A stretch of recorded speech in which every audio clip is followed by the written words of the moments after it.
Assalamualaikum warahmatullahi wabarakatuh. Bismillah, alhamdulillah, wassalatu wassalamu ala rasulillah wa ala alihi wa sahbihi wa mawalah wa la hawla wa la quwwata illa billah amma ba'd. Wa qala Allah ta'ala a'udzu billahi minasy syaithanir rajim. وما أمروا إلا ليعبدوا الله مخلصين له الدين حنفاء ويقيموا الصلاة ويؤتوا الزكاة وذلك دين القيمة. Al-ayah sadaqallahul azim. Hadirin kaum muslimin wal muslimat jamaah salatul lail Masjid Al-Anhar rahimakumullah. Marilah kita bersama-sama untuk senantiasa bersyukur kepada Allah Subhanahu wa taala atas segala karunia dan nikmat-Nya kepada kita, sehingga dengan karunia-Nya kita masih bisa melaksanakan ibadah kepada Allah.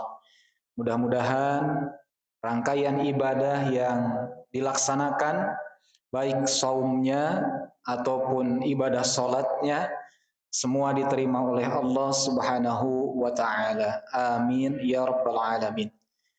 Para bapak dan para ibu hadirin rahimakumullah, pada kesempatan ini saya akan menyampaikan terkait dengan fikih Ramadan.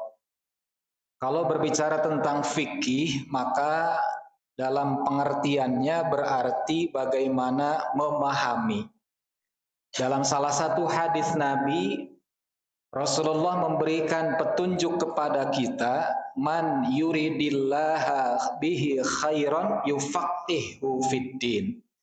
Siapapun orang yang dikehendaki oleh Allah kebaikan terhadapnya, maka dia akan diberikan faham di dalam agama. Maka inilah fikih di dalam agama itu, salah satunya adalah fikih Ramadan. Terkait dengan fikih Ramadan, memang ternyata mungkin kalau kita kaji itu sangat luas. Maka paling tidak Ramadan yang kita fahami adalah di antara keutamaan atau keistimewaannya adalah Ramadan itu merupakan syahrus siyam. Bulan kita diwajibkan berpuasa. Selain bulan Ramadan, Allah tidak mewajibkan kita berpuasa. Maka di bulan ini Allah mewajibkan kita berpuasa. Ini salah satu di antara keutamaan dan keistimewaan bulan Ramadan. Oleh karenanya di dalam fikih Ramadan yang khusus nanti kita akan sampaikan terkait dengan fikih siamnya. Karena mungkin dalam fikih Ramadan selain daripada syahrul siam juga syahrul Quran. Ramadan adalah bulan diturunkannya Al-Quran. Ramadan adalah syahrul mubarak, bulan yang penuh dengan keberkahan. Syahrul maghfirah, bulan yang penuh dengan ampunan. Syahrul ibadah, bulan di mana kita umat Islam semarak di dalam beribadah. Nah, itulah di antara hal-hal yang terkait dengan Ramadan yang istimewa. Mari kita batasi bagaimana fikih Ramadan ini. Yang dimaksud adalah fikih siam di dalam bulan Ramadan. Bapak dan Ibu sekalian yang saya hormati, mengawali terkait dengan pemahaman kita tentang makna siam, maka secara bahasa kita diwajibkan berpuasa itu makna bahasanya adalah asyamu al-imsaku. Bahwa siam itu adalah menahan diri. Min syai'in, dari sesuatu. Oleh karenanya kalau dipahami secara istilah dalam syariat, maka makna siam ini adalah al-imsaku, menahan diri, minat ta'ami, dari segala bentuk makanan, kemudian wasyarabi, dan dari minuman, wal jima'i, dan dari hubungan suami istri. Yang mana batas menahan itu adalah difahami di dalam syariat kita wa kulla mubtilatin, dan segala yang bisa membatalkannya, min tulu'il fajri ila ghurubish syamsi ma'an niyah. Nah, di akhir ini yang harus digarisbawahi, bahwa tidak termasuk ibadah puasa kalau hanya menahan lapar, menahan haus, menahan dari nafsu syahwat di siang hari sejak terbit fajar sampai terbenam matahari. Itu tidak termasuk dalam pemahaman syariat puasa yang benar kalau tidak didasari ma'an niyah, dengan niat. Nah, ini adalah hal yang menjadi penting dalam ibadah puasa kita. Mari kita jaga kualitas niatnya. Karena kalau sekadar menahan dari segala yang membatalkan puasa, anak kecil juga bisa.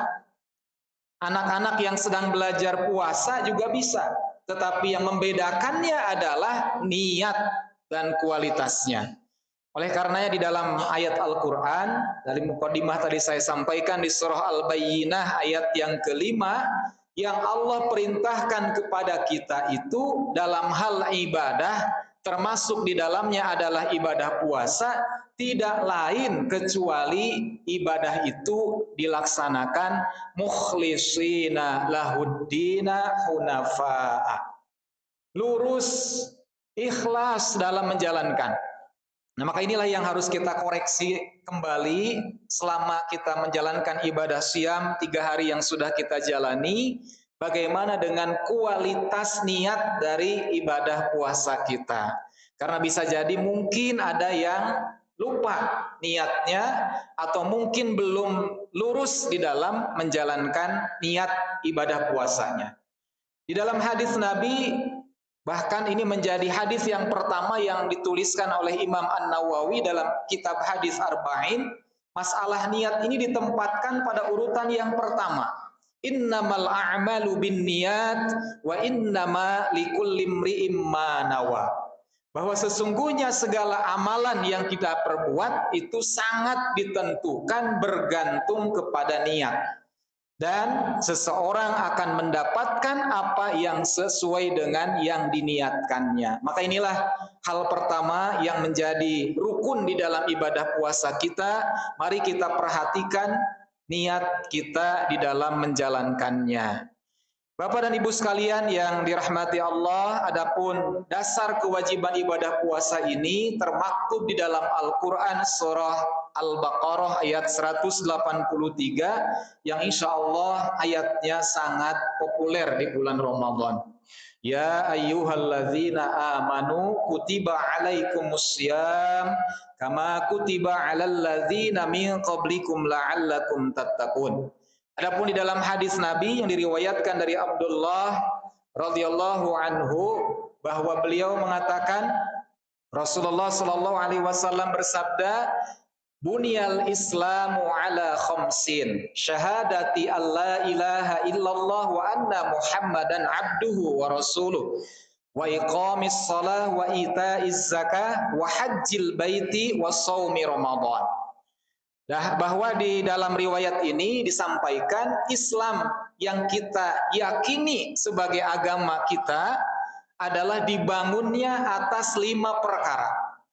Perkara yang pertama adalah syahadatain, yang kedua adalah sholat, yang ketiga adalah zakat, yang keempat adalah haji, dan yang kelima adalah saum di bulan Ramadan. Oleh karenanya dari ayat dan hadis ini menunjukkan kepada kita bahwa setiap kita yang sudah menjadi muslim yang mukallaf, muslim yang sudah akil balik, yang sudah dibebani kewajiban, maka hukumnya adalah wajib dalam menjalankan ibadah puasa kita di bulan Ramadan. Oleh karena itu, dengan kewajiban ini mari kita sempurnakan. Jangan sampai hanya sekadar gugur kewajiban dalam setiap ibadah kita. Tetapi bagaimana ibadah-ibadah yang menjadi perintah Allah terhadap kita, kita laksanakan dengan semaksimal mungkin, dengan sebaik-baiknya. Inilah pekerjaan kita dalam kehidupan dunia ini, tidak lain kecuali di dalam beribadah kepada Allah Subhanahu wa taala.